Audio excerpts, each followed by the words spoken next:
예, 우리 이야기를 계속해 가겠습니다. 9장은 제가 간단하게만 말씀을 드리도록 하겠습니다. 우리 지금 은사에 관한 이야기가 12장, 13장, 14장으로 이루어졌는데 원론적인 이야기, 그 다음에 12장, 그 다음에 이제 사랑에 관한 13장, 그리고 구체적인 지침 14장 이렇게 되어 있죠. 그렇죠. 우리 8장에 나왔던 문제가 우상 음식에 관한 이야기거든요. 우상에 바쳐진 음식을 어떻게 할 것인가 때문에 고린도 교회도 갈등이 있었던 것 같은데 그 얘기를 8장에서 일단 다루고 9장은 자기 이야기입니다. 나 보세요. 그리고 10장으로 넘어가서 그것과 관련해서 얘기를 조금 더 구체적으로 얘기해가면서 이제 풀어가거든요.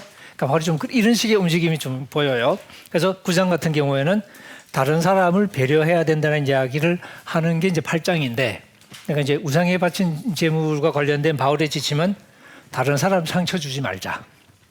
근데 상처 주는데 이게 상처 받는 사람은 되게 이렇게 좀 약한 사람, 혹은 지식이 부족한 사람.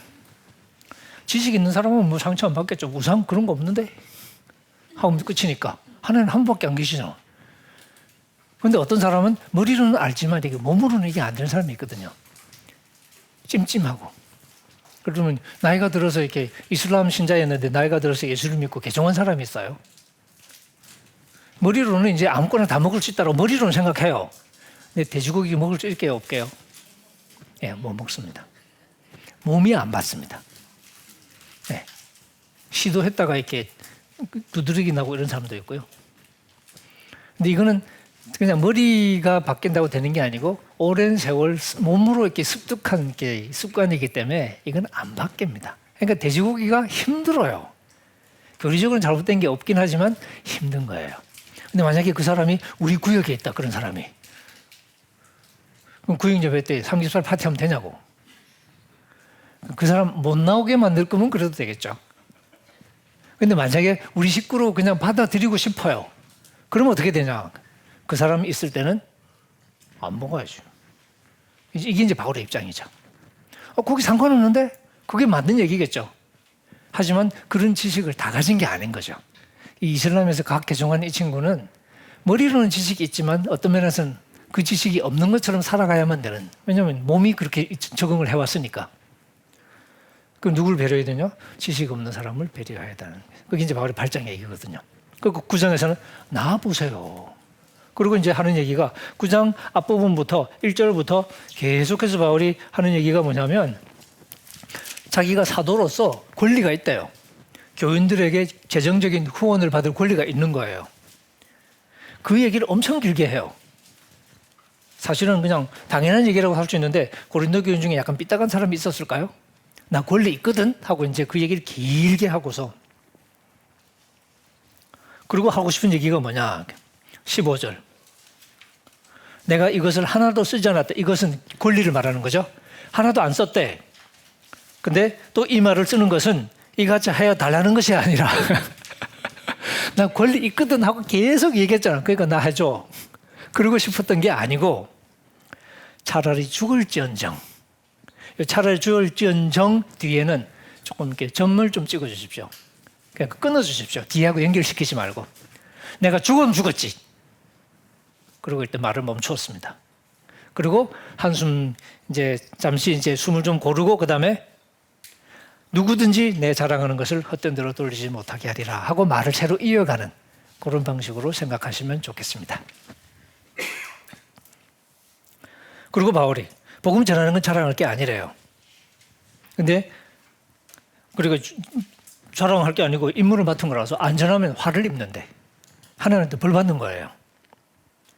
내가 자의로 행했으면 상을 받겠죠? 근데 자의가 아니면 사명을 받은 거라서 이건 어쩔 수 없는 거예요. 근데 자랑할 게 있는 거야. 그러니까 내 상이 뭐냐?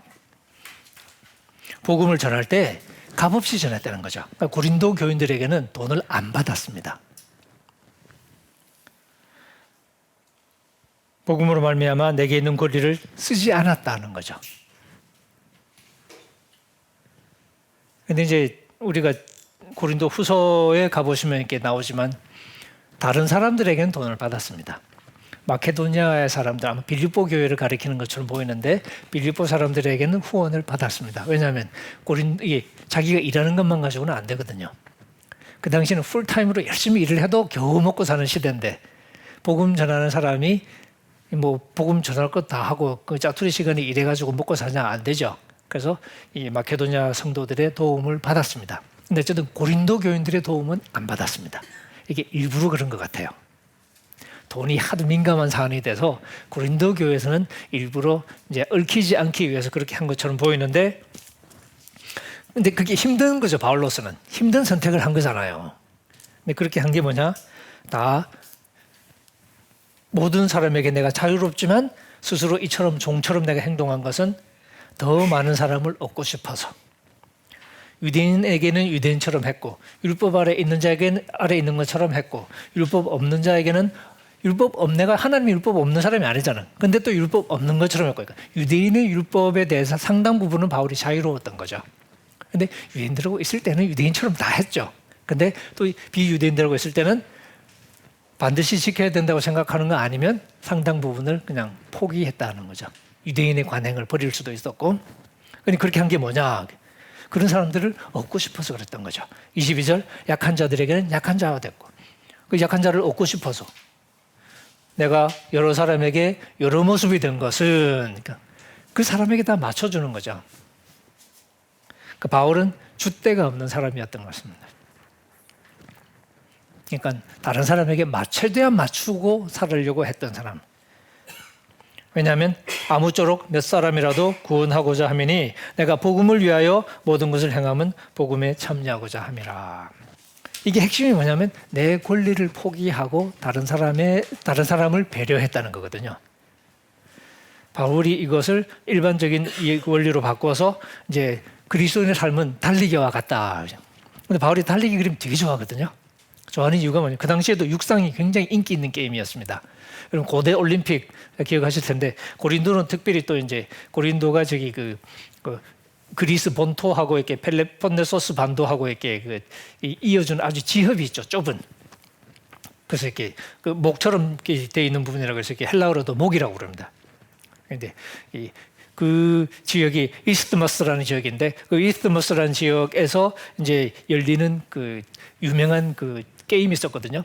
그 고대 올림픽에 버금가는 아주 인기 있는 2년마다 열리는 게임이었는데 그 게임을 고린도에서 이제 주최하고 그랬거든요. 고린도가 주관하고 그랬는데 이제 그런 동네다 보니까 이제 아주 운동 이미지에 익숙한 거죠.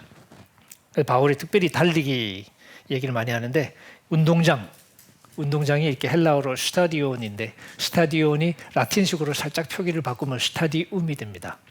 그 스타디움은 영어 단어로도 지금 쓰이죠. 그 스테디움, 그 운동장. 이 원래 이제 한 120m 조금 못 되는 거리를 가리키는 단위예요, 원래 스타디온이. 근데 그게 조금 넓어져서 이 정도 거리의 트랙을 가진 경기장을 가리키는 말이 됐고 나중에는 그냥 경기장이라는 말로 쓰이고 그렇게 된 건데 여기도 경기장이라는 말로 쓰였습니다. 근데 이게 요한계시록 같은 데서는 이 단어가 단위를 가리키는 말로 쓰입니다. 몇 스타디온 이렇게 쓰여요. 근데 여기서는 운동장입니다. 다 달리는데 다 달리지만 상을 다 주는 거 아니잖아요. 이건 무슨 뭐 이렇게 이 교단 체육대회도 아니고 어릴 때 교단 체육대회 이런 데 가면 뭐 하나씩 다 주긴 하더라고요. 참가상이래 가지고. 근데 올림픽은 그런 거 없죠? 한 명만 줍니다. 그 우리 월계관 여러분 이렇게 뭐 많이 보셨을 텐데 월계관 씌워주고 하잖아요, 그죠? 이게 월계수로 만들기도 하고 어떤 데는 소나무 같은 걸로 만들기도 하고요.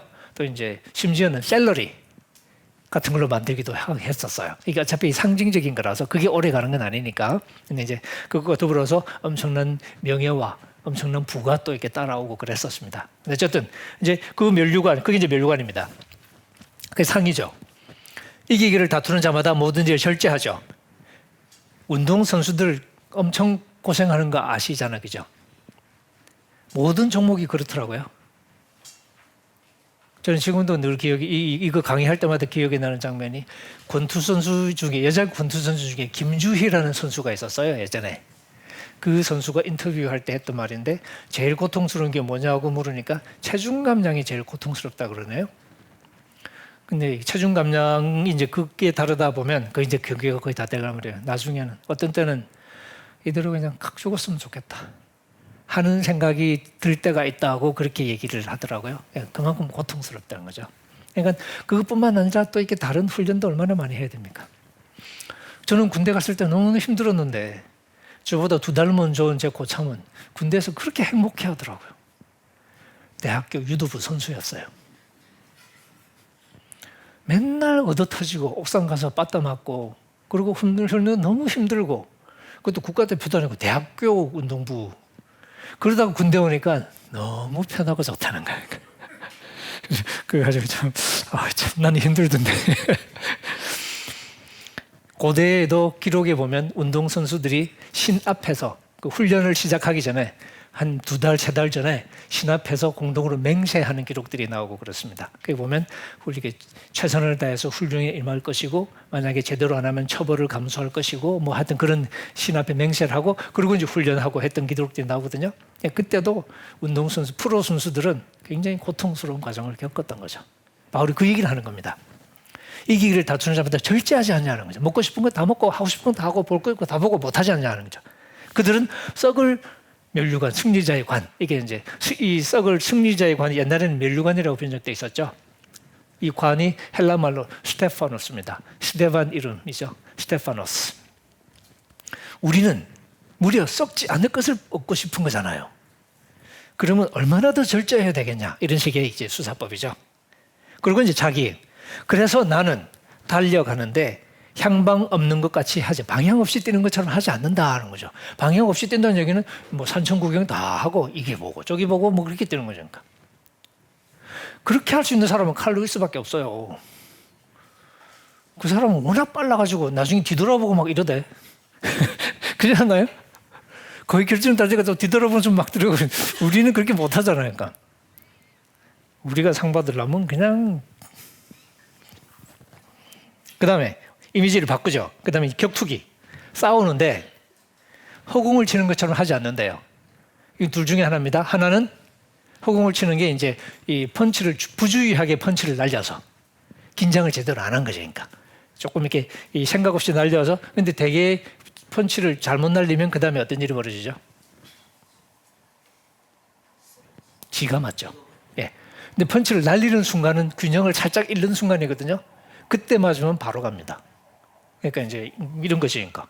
근데 그게 한 가지 가능한 해석이고요. 아니면 허공을 친다는 게 이게 혼자서 섀도우 복싱을 한다는 말일 수도 있습니다. 그러니까 연습 경기 한다는 거죠. 그러니까 연습 경기도 긴장은 안 하잖아요. 혼자 펄쩍펄쩍 뛰는 거지. 그러니까 바울은 장난치는 것처럼 그냥 뭐 이렇게 연습 경기 하는 것처럼 나 그렇게 하지 않는다. 어떻게 하냐? 앞에 있는 상대방을 두들겨 펴서 딱 무릎을 꿇리는데 재미있게도 이미지가 또 비틀리죠. 27절. 앞에 있는 상대가 누구냐면 내 몸이에요.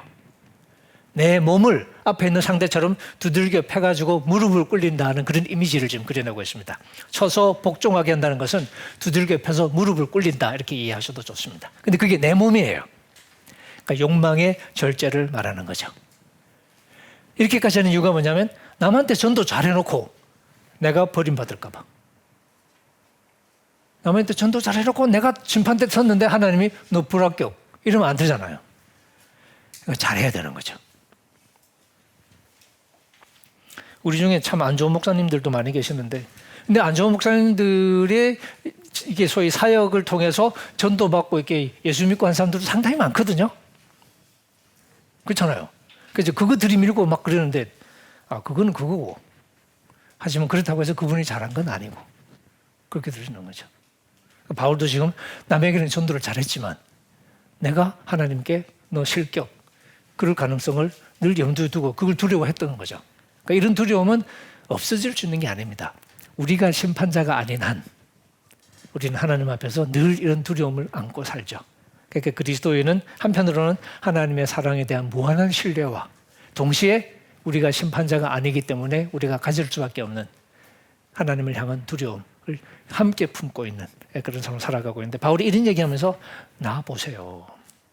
그리고 이제 쭉 이게 10장 얘기로 넘어가고 그러다가 쭉 더 넘어가겠습니다. 그래서 11장 첫 부분 이게 이제 얘기의 마무리 단락인데 거기서 내가 그리스도를 본받으지 않는 것 같이 너희는 나를 본받으라 할 얘기가 된 거죠.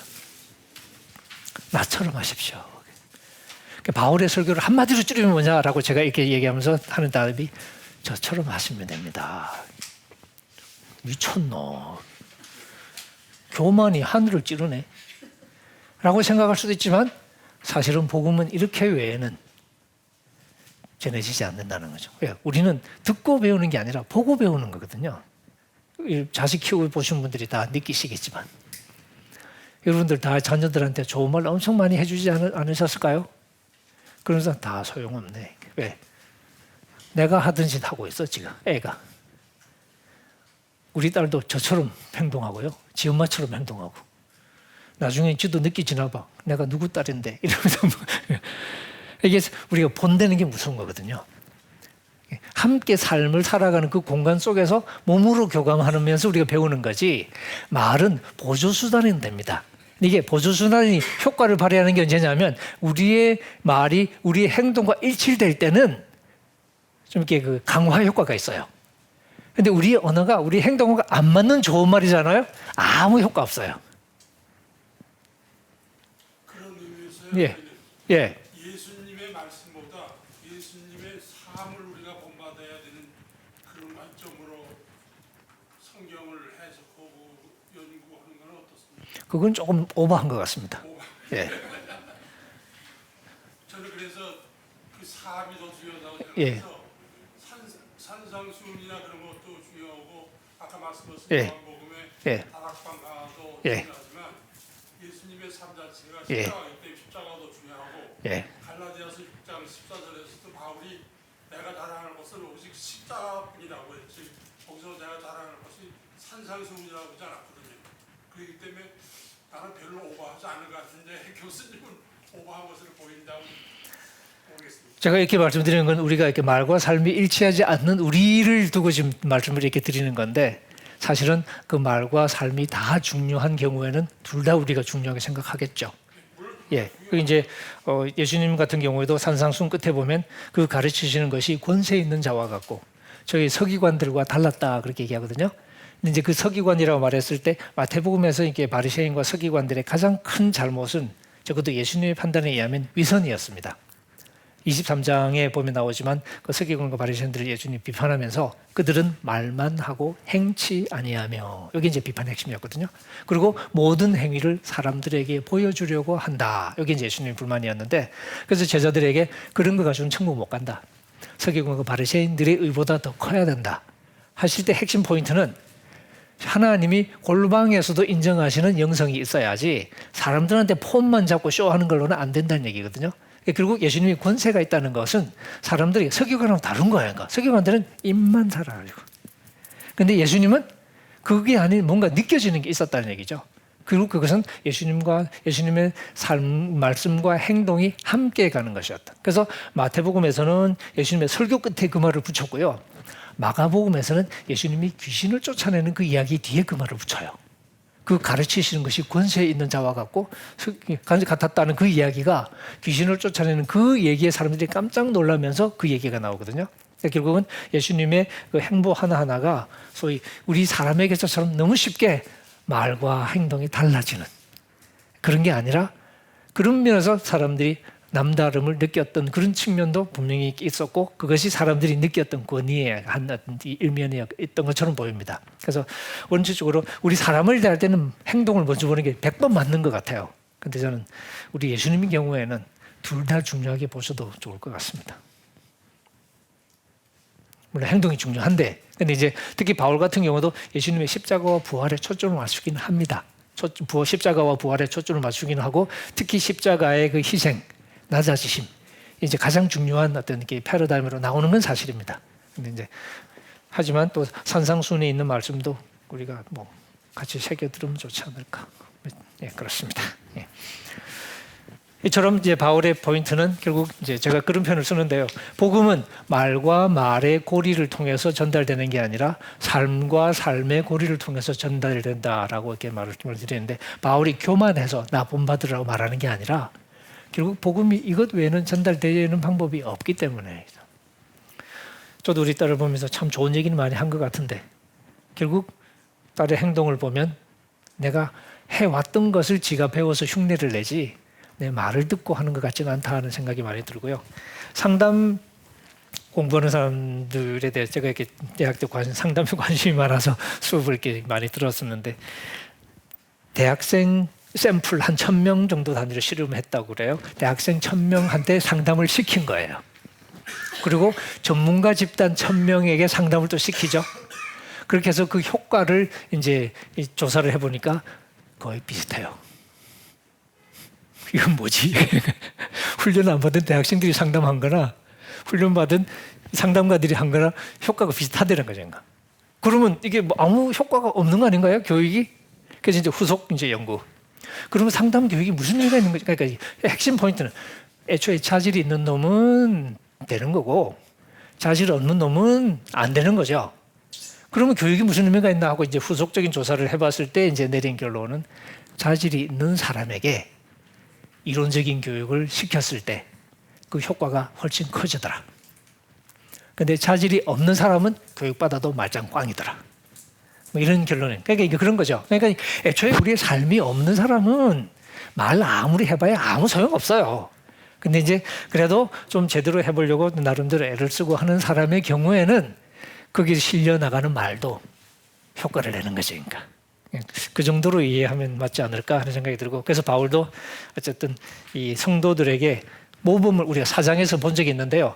자기의 삶을 통해서 모범을 보이려고 많이 애를 썼다는 얘기를 자주 합니다.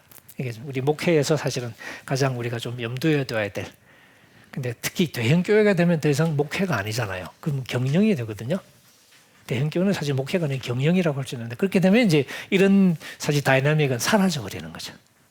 그건 조금 슬픈 일이라고 할 수 있겠습니다. 이 정도 하고요. 우리 일단 15장 얘기를 조금 시작하고 또 조금 쉬겠습니다.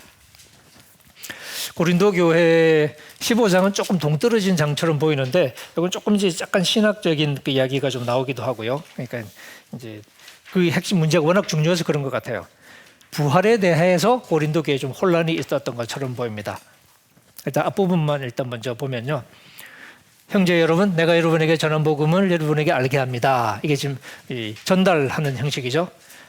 여러분이 받은 것, 그리고 그 가운데 선 것. 이제 고린도 교인이 바울을 통해서 복음을 전달받았습니다. 그리고 너희가 만일 내가 전한 그 말은 복음의 말씀이죠. 굳게 지키고, 굳게 붙잡고라고 해도 좋겠습니다. 굳게 붙잡고 헛되이 믿지 아니하였으면, 이 말을 하는 것은 헛되이 믿는 게 가능하다는 거죠. 잘못 믿을 수도 있는 거죠. 그랬다면 그로 말미암아 구원을 받게 될 것이다. 우리를 구원에 이르게 하는 믿음도 있고 엉터리 믿음도 있다는 이야기입니다. 근데 그 믿음을 얘기하면서 바울이 이제 하는 이야기가 3절, 4절, 5절부터 해서 11절까지 그리스도의 부활에 관한 이야기를 하고 있습니다. 이 대목에서는 사도 바울이 자기가 전달받았다는 표현을 쓰고 있습니다. 내가 받은 것을 먼저 너희에게 전했다. 이게 사실은 바울이 물론 주님께 받았다라고 말을 한 것일 수도 있는데요. 혹은 다른 사람에게 전달받은 것처럼 보이거든요. 왜냐하면 11절에 보면 다른 사도들까지 얘기하면서 그러므로 나나 그들이나 이같이 전파함에 너희도 이같이 믿었다 이렇게 얘기하는데, 어쨌든 이제 바울 공부에서 조금 이렇게 좀 중요한 이 이슈 중에 하나가 뭐냐면, 바울의 복음 속에서 전통과 계시의 역동이 어떻게 될까? 교회에서 이어져오는 전통이 있잖아요. 근데 바울은 복음 지가 직접 받았다고 큰 소리 빵빵 치거든. 사람한테 배운 거 절대 아니거든 하고 막 이제 고집을 피죠. 근데 어떤 부분은 배운 것 같거든요. 최후의 만찬, 주의 만찬 전성은 자기가 직접 받은 거 아니거든. 교회한테 배운 거지.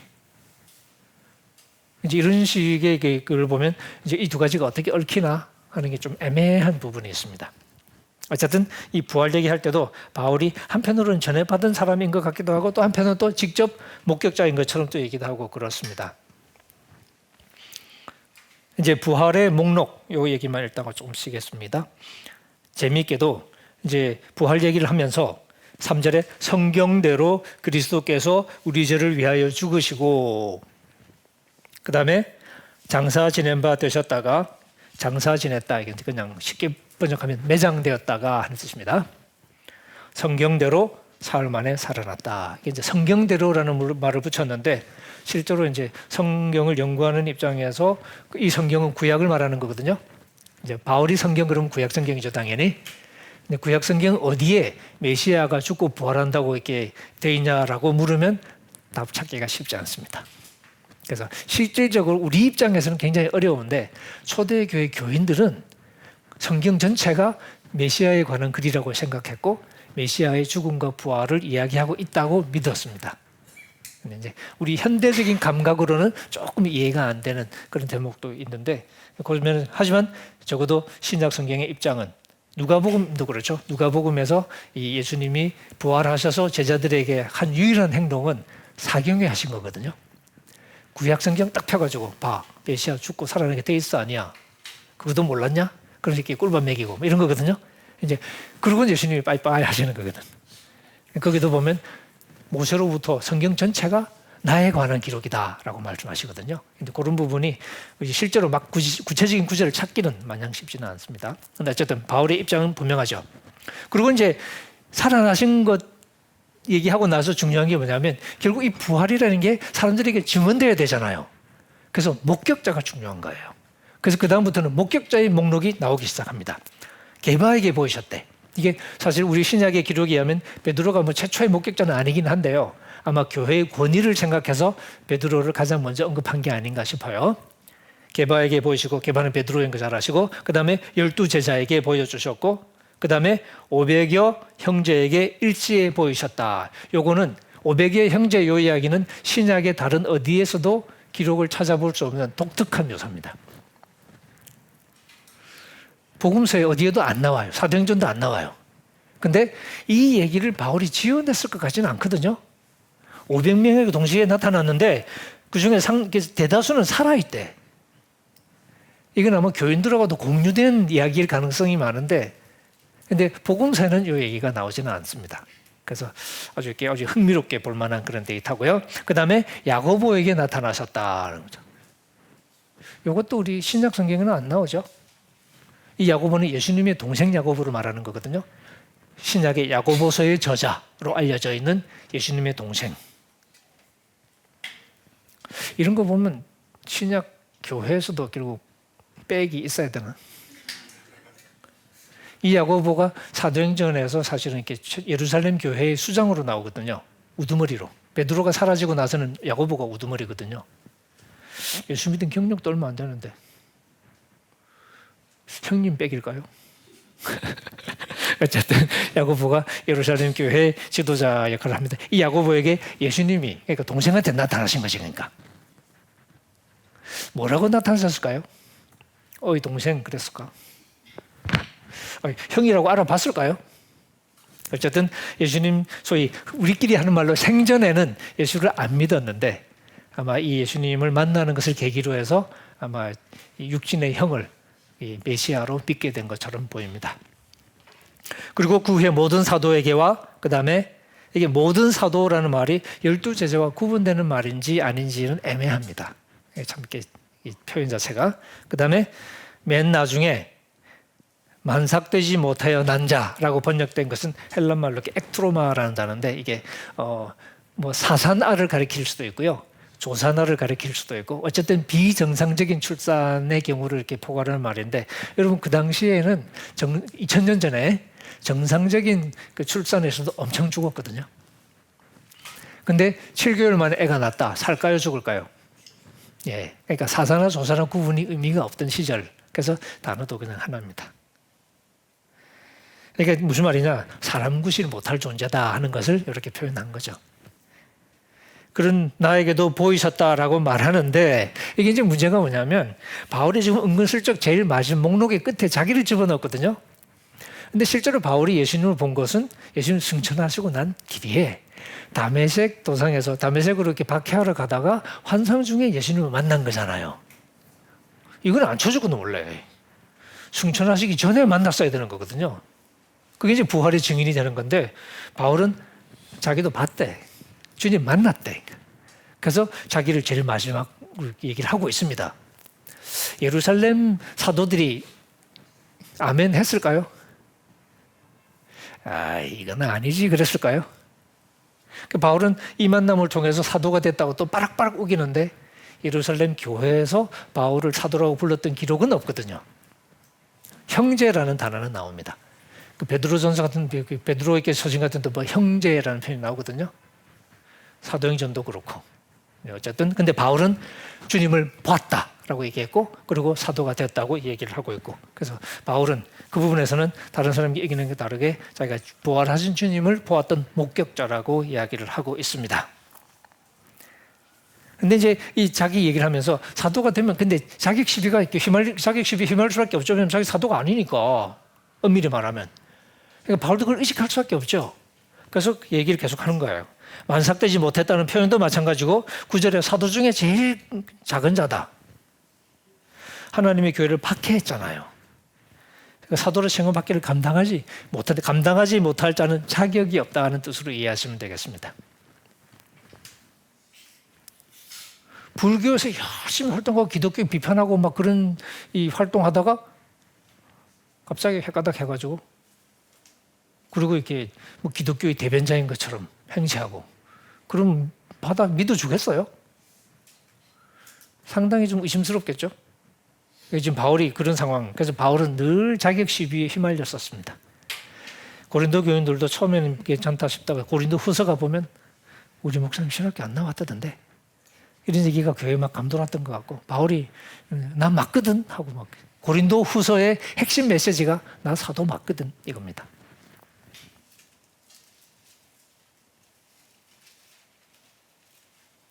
그런데 바울이 그러나 내가 나 된 것은 하나님의 은혜로 된 것이다. 은혜 말고는 갖다 붙일 단어가 없어요. 그야말로 자격이 없으니까.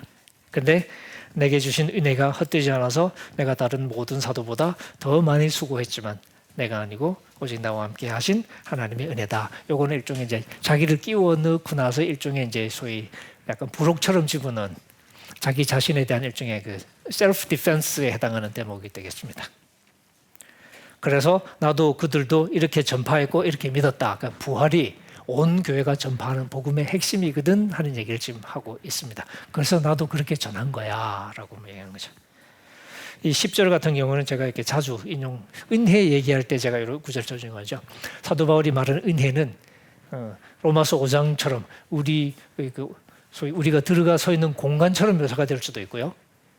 은혜라는 공간이 우리의 삶을 결정하는 거죠. 로마서 5장 2절 혹은 5장 21절처럼 은혜가 우리를 통치한다라고 말할 수도 있고요. 은혜의 통치 혹은 디도서 2장 14절 11절부터 얘기하는 것처럼 은혜가 우리를 양육한다 혹은 은혜가 우리를 교육한다 이런 표현을 쓰거든요.